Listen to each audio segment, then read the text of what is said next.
যুদ্ধ যেন থেমেও থামছে না।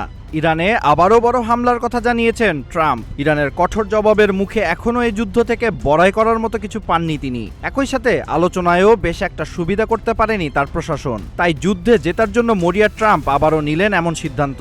এখন প্রশ্ন, এবার কি করবে ইরান? দুই মার্কিন কর্মকর্তার বরাতে সংবাদ মাধ্যম CNN জানিয়েছে, প্রেসিডেন্ট ট্রাম্প চলতি সপ্তাহে ইরানে নতুন হামলার পরিকল্পনা করছেন। তবে হামলার পরিধি ও লক্ষ্যবস্তু এখনও চূড়ান্ত হয়নি এবং পরিস্থিতি অনুযায়ী পরিকল্পনা বাতিলও হতে পারে। মন্ত্রিসভার বৈঠকে ট্রাম্প বলেন, আমরা তাদের উপর খুবই কঠোর হামলা চালাবো। এক সময় তারা বলবে আমরা সহ্য করতে পারছি না। মার্কিন কর্মকর্তাদের মতে যুদ্ধ আরো বিস্তৃত করার জন্য একাধিক বিকল্প প্রস্তুত করেছে সেন্টকম। এর মধ্যে ইরানের ক্ষেপণাস্ত্র স্থাপনাগুলোতে টানা 2 সপ্তাহ ব্যাপক বোমাবর্ষণের পরিকল্পনাও রয়েছে। তেহরানের দক্ষিণে পিক্যাক্স মাউন্টেন সহ কয়েকটি পারমাণবিক স্থাপনাকে লক্ষ্য করে প্রস্তুতি জোরদার করা হয়েছে।